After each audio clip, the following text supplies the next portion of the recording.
सभी भक्तजनों को राधे राधे। जय श्री कृष्णा।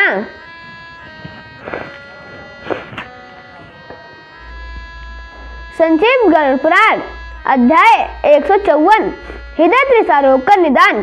धन्वंतरी जी ने कहा, हे सुश्रुत, अब मैं आपसे हृदय रोग का निदान कहूँगा।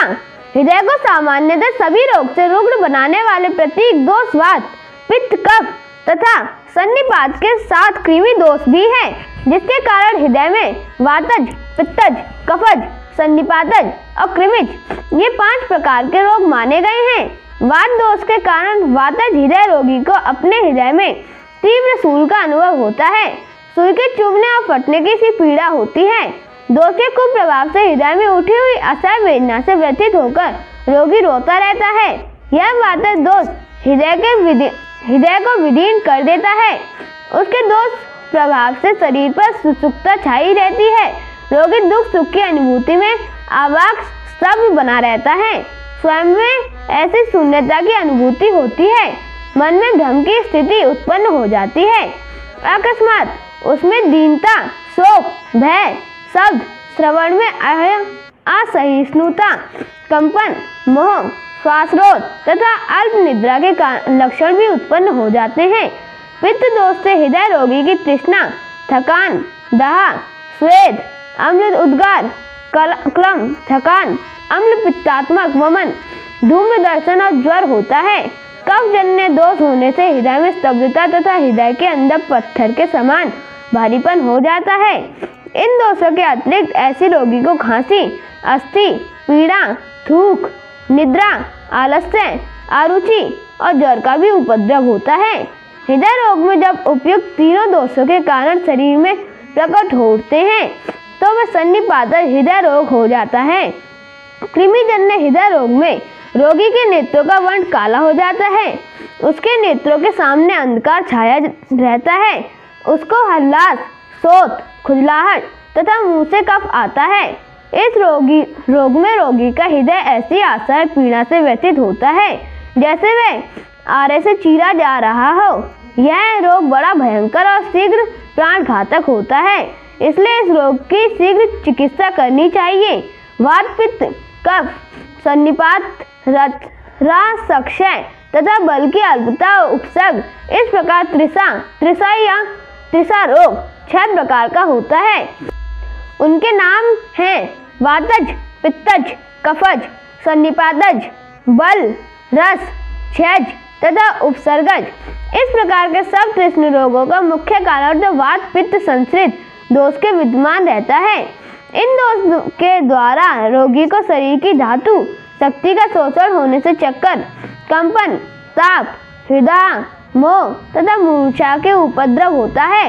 इस रोग में जीवा के मूल भाग कंठ और तालु में संचार करने वाली जलवाही सिरा को शुष्क बनाकर तृष्णा, प्यास उत्पन्न होती है। इस तृष्णा रोग में मुख शोष, जल से अतृप्ति, अन्न के प्रति घृणा, स्वरभंग तथा कंठ ओष्ठ, तालु की कफ सतह के कारण जीवा निकालने में रोगी को कष्ट होता है। वह असह्य वेदना के कारण प्रलाप करता है। उसका चित्त स्थिर नहीं रहता तथा मन में अनेक प्रकार के उद्गार उठते हैं। वायु प्रकोप के कारण उत्पन्न तृष्णा से शरीर में कृशता और दीनता आ जाती है। सिर में संकोच, भेद, असह्य पीड़ा और भ्रम उत्पन्न होता है। पित्त दोष के कारण त्रिषा रोगी गंध ज्ञान की क्षमता से रहित, श्रवण शक्ति से निर्बल, निद्राहीन तथा अन्य शारीरिक क्षमताओं के हास्योन्मुख होने से बलहीन हो जाता है। उसको शीतलता का अनुभव होता है और मुख से अम्ल युक्त फेन निकला करता है। पित्तज तृष्णा रोग में रोगी के मुख में तिक्तता बनी रहती है और मूर्छा के भी प्रकोप होता है।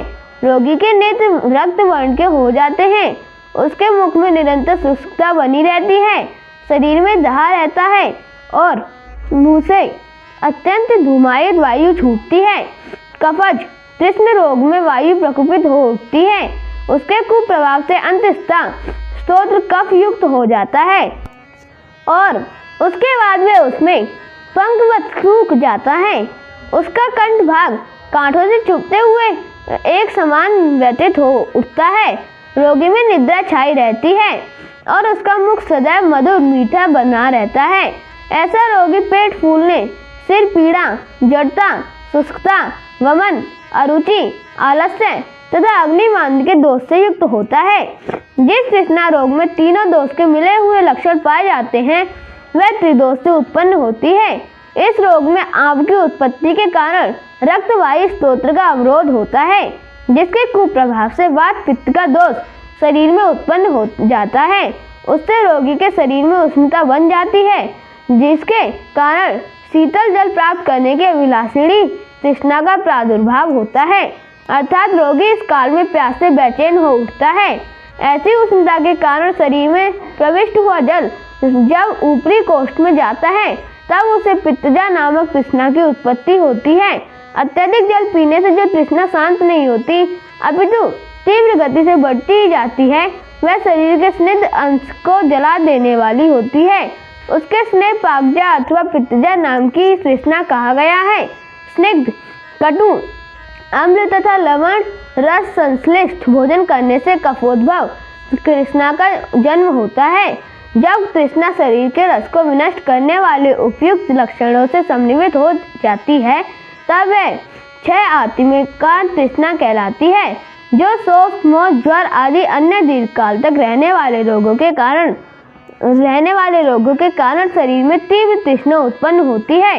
उसे उपसर्ग आत्मिका तृष्णा के नाम से स्वीकार किया गया है।